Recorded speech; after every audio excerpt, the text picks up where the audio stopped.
Oudiatou Bella Diallo. Je suis la directrice exécutive de l'Alliance des femmes pour l'égalité des genres en Guinée, qui est créée en 2007. Notre mission principale consiste à œuvrer en faveur de l'égalité des genres et le respect des droits fondamentaux des femmes et des filles. Quel est le problème que ça pose, l'égalité des genres? L'égalité des genres, c'est un problème majeur. Commencez dans nos foyers d'abord. Quand tu as 2 enfants, une fille et un garçon, on a beaucoup plus tendance à se baser sur les fillettes.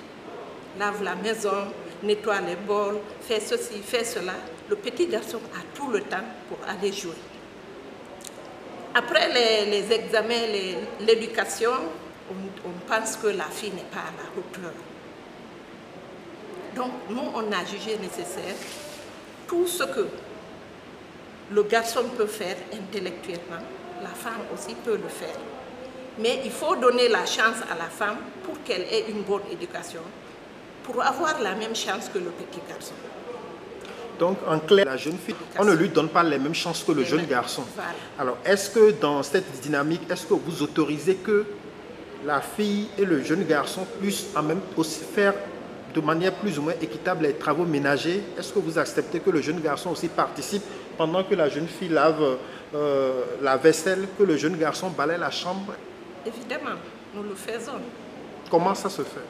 On le fait parce que quand tu es une mère de famille d'abord, on va commencer à la base. J'ai 2 enfants, j'ai eu ma soeur et puis j'ai eu mon petit frère. Chaque fois que je donne un travail à ma soeur, je donne l'équivalent au petit garçon. Donc, j'ai commencé ça très tôt. Et puis, dans le cadre de mon éducation moi-même, j'ai grandi dans une famille où les hommes ne travaillent pas comme les filles. Donc, j'ai trouvé que c'est injuste. Quand vous partez pour concurrencer, pour avoir le travail dans le cadre professionnel, on met toujours les femmes en bas, on pense qu'elles n'ont pas le même niveau que les hommes. On n'a pas confiance en elles. On n'a pas confiance en elles. Donc, mais pour corriger ça, il faut commencer à la base. Il faut promouvoir l'éducation des jeunes filles. Il faut promouvoir l'éducation des jeunes filles. Okay. Alors, une société dans laquelle c'était la femme qui devait faire, selon l'éducation, les travaux ménagers, quand vous venez et vous dites, maintenant il faut que les jeunes garçons entrent aussi dans la danse. Et comment est-ce que la société voit ça? Est-ce qu'elle accepte ça? La société accepte, mais c'est les approches qu'il faut chercher, c'est les approches qu'il faut créer, quoi. Tu ne peux pas venir trouver, tu dis, toi tu fais ça, l'autre fait ça. Non, non, tu approches le garçon. Tu sais que tu veux aller étudier à l'extérieur. À l'extérieur, il n'y a pas papa, il n'y a pas maman, il n'y a personne là-bas. C'est toi-même qui vas faire ta cuisine. Donc si tu ne cherches pas à apprendre, si tu ne t'approches pas à ta soeur, à ta mère, comment tu vas passer ta vie à l'extérieur? Tu vas souffrir. Mais quand tu imposes, tu ne cherches pas la bonne approche, tu vas rater. Donc vous négociez, vous faites de la diplomatie. De la diplomatie, nous faisons de la sensibilisation, nous faisons beaucoup de choses. Et qui est-ce qui vous vient en contribution pour que ça marche? Est-ce que c'est l'imam du quartier? Est-ce que c'est le pasteur? Comment est-ce que vous procédez? Nous faisons, un moment, on avait eu un projet sur les violences faites aux femmes en milieu rural. Le second problème qui se rajoute à ça, c'est les mariages. On laisse les filles, les mariages à distance, pas précoce.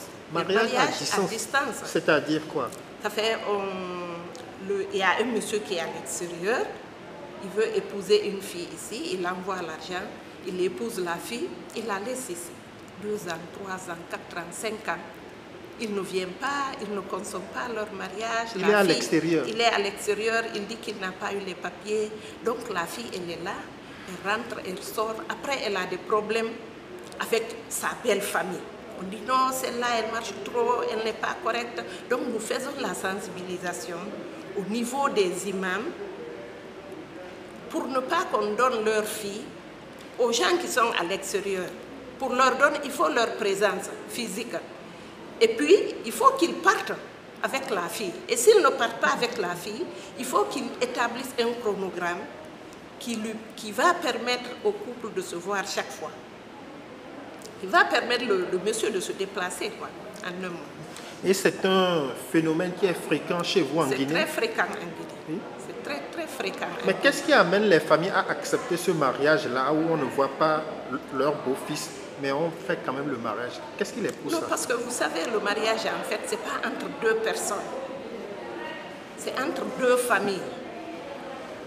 Souvent, c'est des mariages arrangés, c'est des mariages d'alliance. Donc, moi, je suis d'accord avec vous, ou bien l'imam est d'accord avec mon mari, ou bien... En tout cas, c'est un réseau social. Donc, des fois, les filles ne connaissent même pas leur époux. Ah oui? Oui, ça arrive qu'ils ne se connaissent pas. Mais c'est pas... Ils arrivent qu'ils ne se connaissent pas. Donc, on sensibilise les parents parce que ça met la fille en retard. Une fille qui a plus de 30 ans, 35 ans, elle n'a pas fait d'enfant. Si son mari reste 10 ans plus, il va s'en dire que la chance, elle n'a pas beaucoup de chance pour faire des enfants.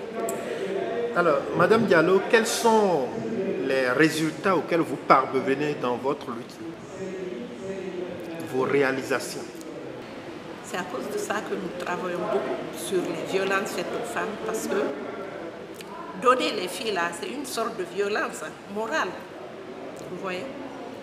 Mais ici, je ne peux pas vous donner les statistiques exactes, parce que nous faisons de la sensibilisation, nous prenons la mosquée, les religieux, nous prenons la communauté, nous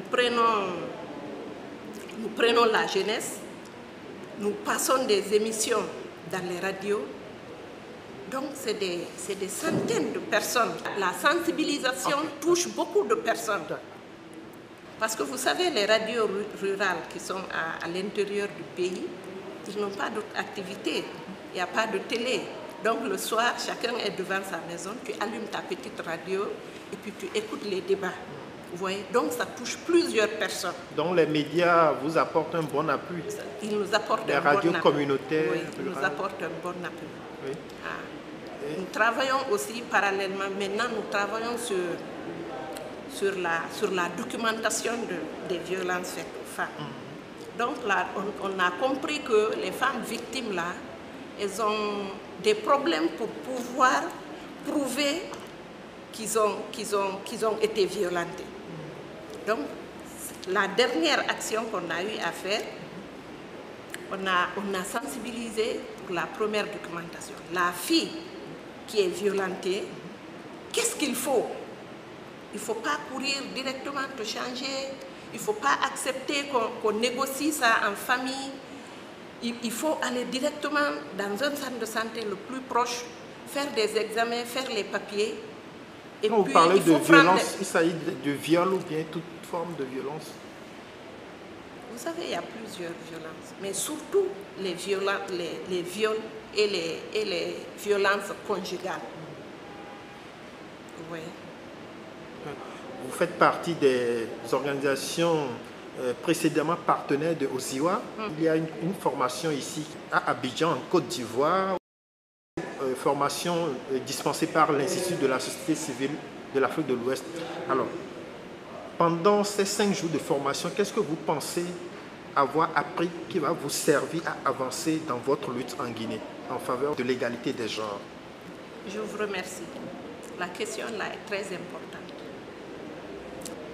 Cette formation m'a permis plutôt de maîtriser les stratégies de mobilisation des ressources dans le cadre de la durabilité organisationnelle et la diversification des ressources financières pour notre organisation.